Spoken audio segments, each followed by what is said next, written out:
Homeopathy today during the Advent season.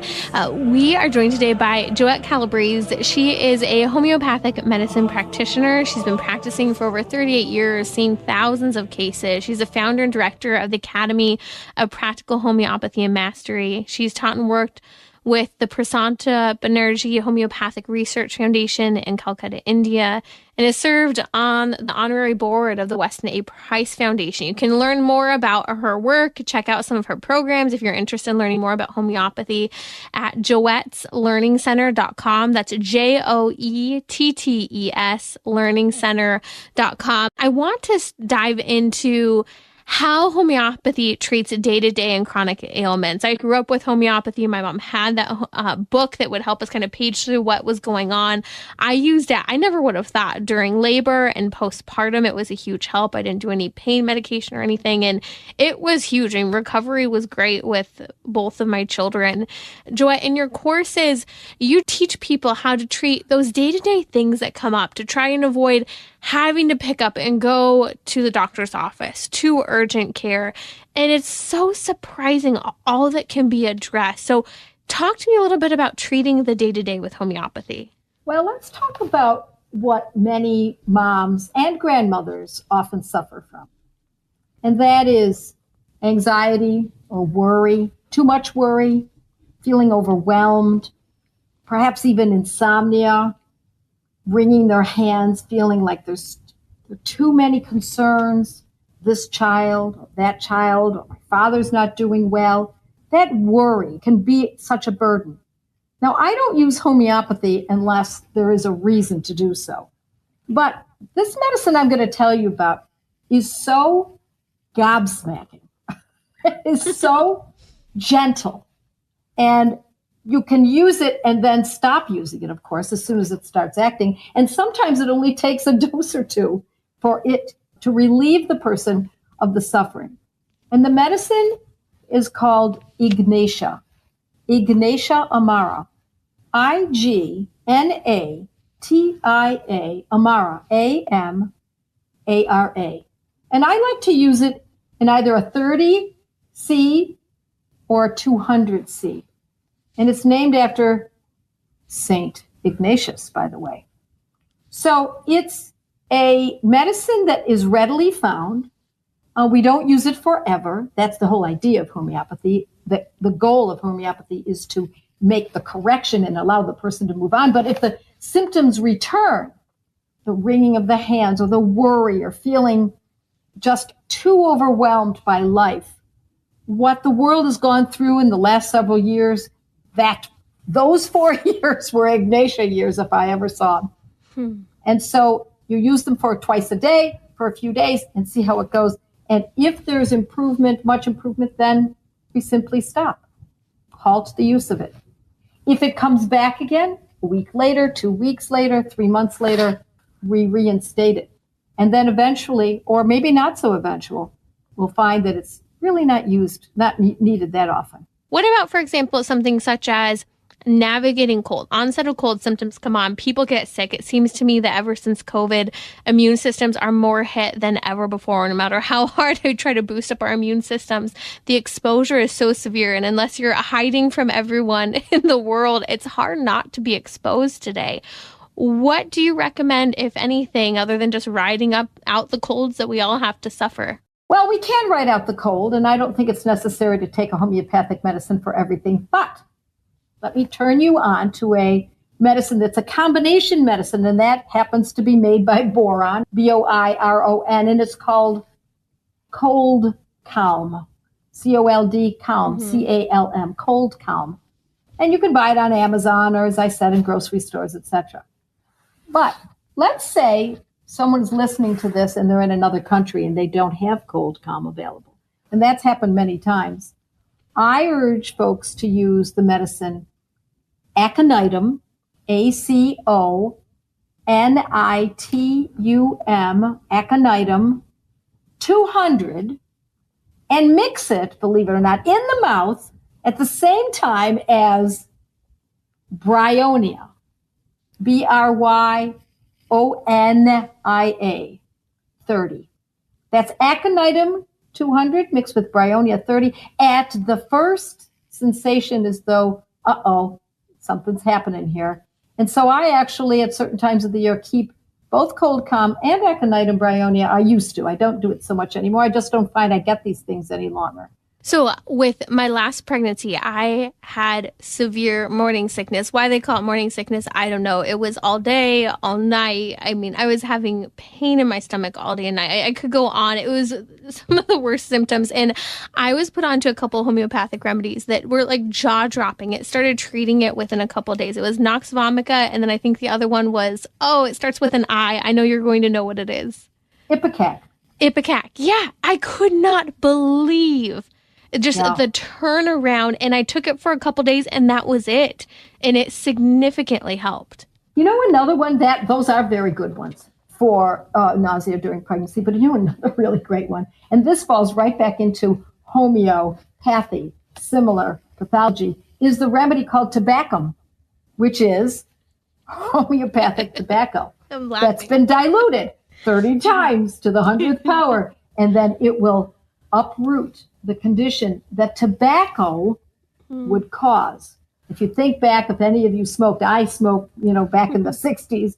And I remember feeling pretty green myself after having had a cigarette. And tobacco was the cause. A little bit of reverse psychology. I don't know if this works, but for all the women who are going, hey, I wish my husband would stop smoking, would that be a remedy to help? No, but I do have, it's that funny that you should say that, Joette Calabrese's cigarette cessation, or cigarette smoking, or quit smoking, something like that. Just use synonyms when you're looking this up in my on my blog, and I do talk about that. There are some, I'm not going to say that homeopathy is going to abort the whole situation, but because whoever is smoking must have some commitment to a certain degree, because it really does require that as well.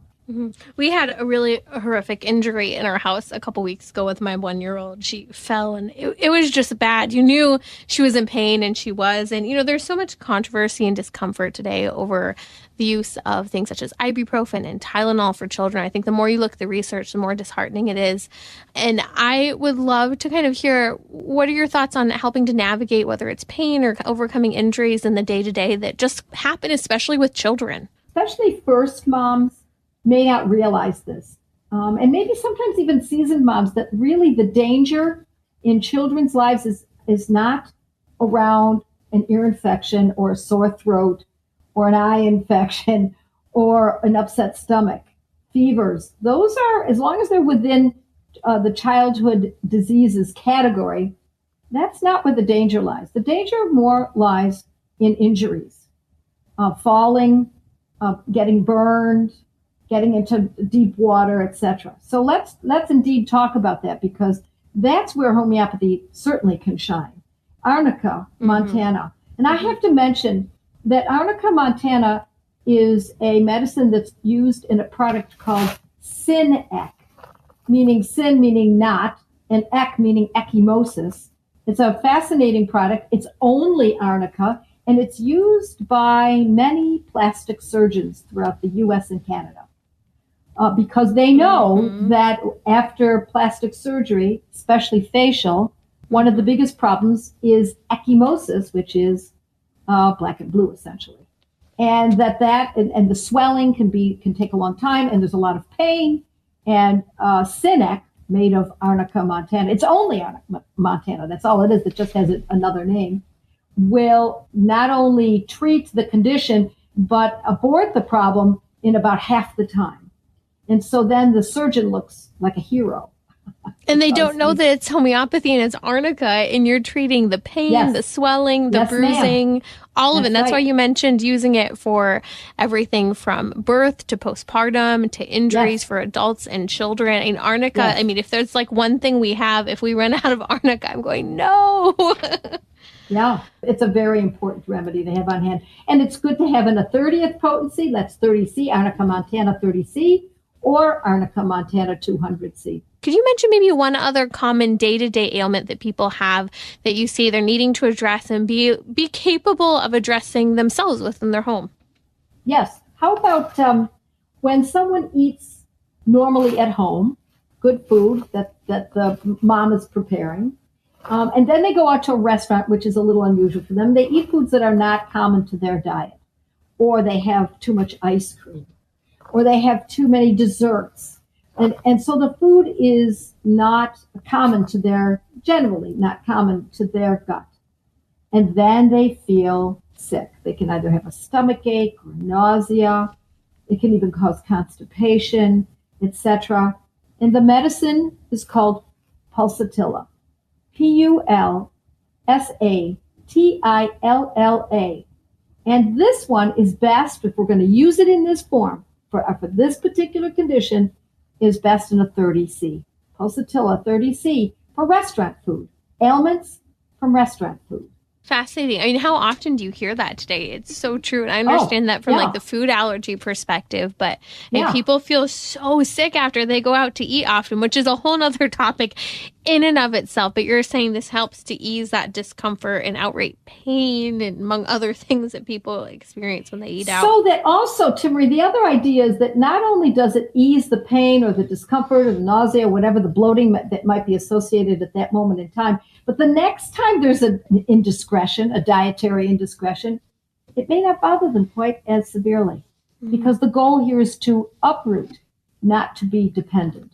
And that's what's different about homeopathy. You're actually treating what's going on rather than a Band-Aid.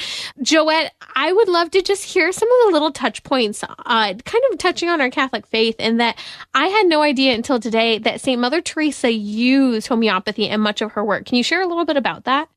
Well, I was at her convent and her home when I was in India. I spent years in India. Prasanta Banerjee, Dr. Prasanta Banerjee, was a medical doctor but used only homeopathy. And he actually knew Mother Teresa, and I loved that he could report to me that it is true. She had tables set up, and they didn't just treat the acutes.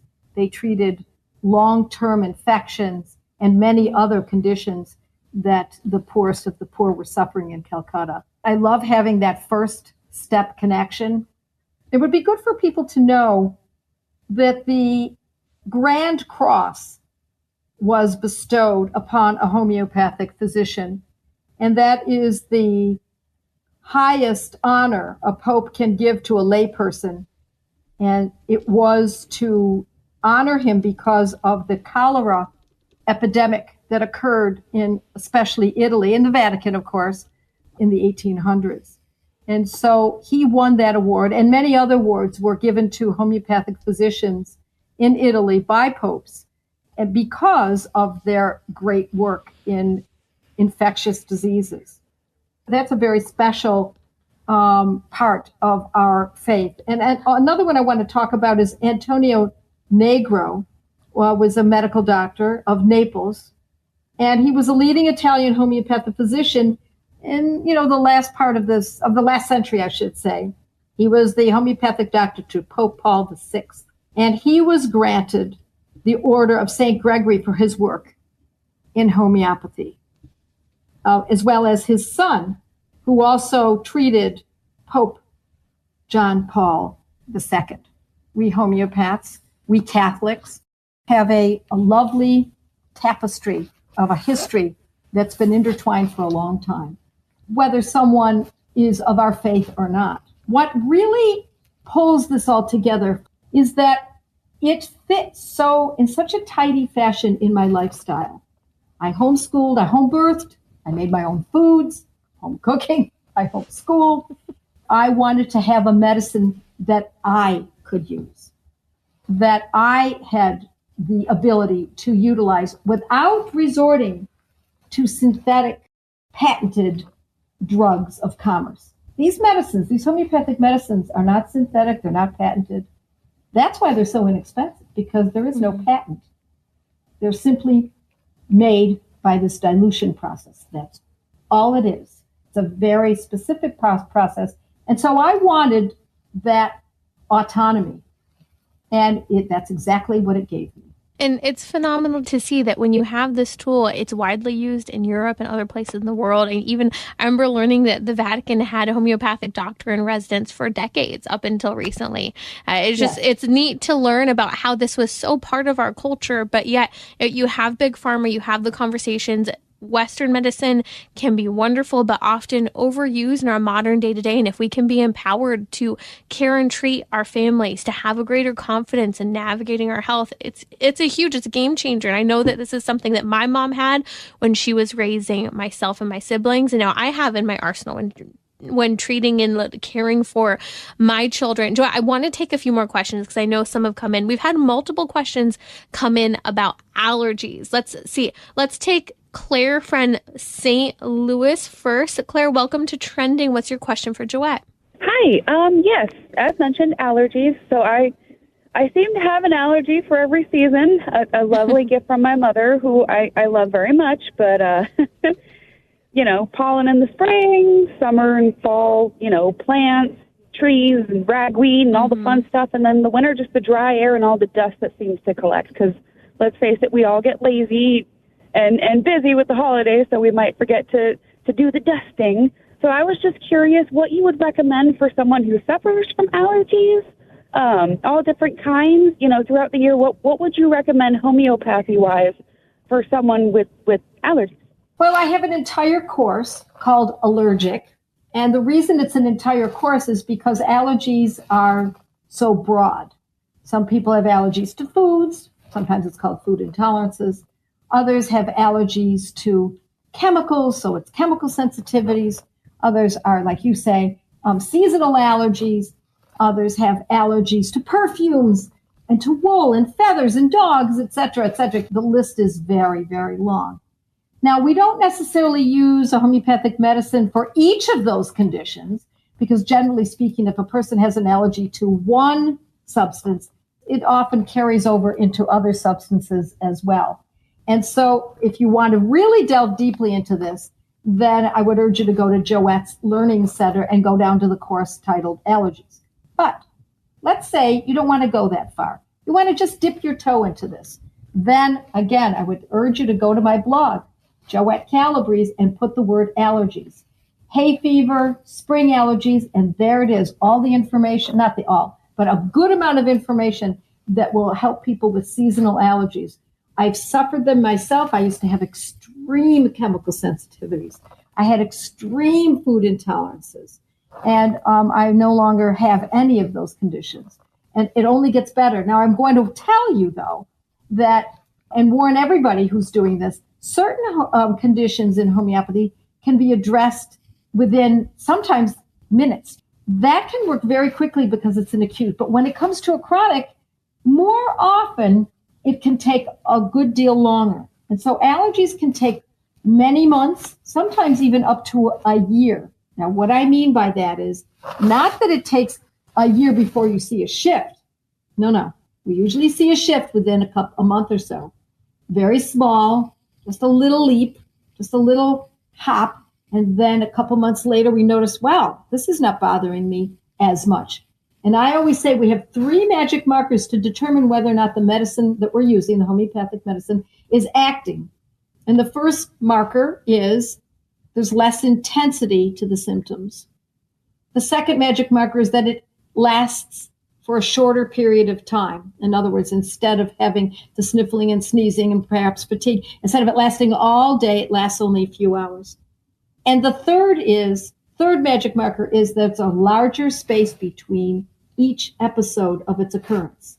And having that information at hand, when you go to my blog and read up on it, I believe you'll be able to find something that's going to be quite useful for you. Excellent. So that's on seasonal allergies. We're running out of time. I know we had so many more questions that people had on the topic of homeopathy, getting your feet wet. I do recommend, I've not taken Joette's courses, but I know a lot of people who have and felt like that we're really equipped to start navigating and have a network to dive deeper into navigating health with homeopathy. You can learn more at joetteslearningcenter.com. That's JOETTES learningcenter.com.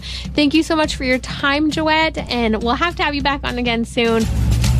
Like what you just heard? Share it with your family and friends. And thanks for listening.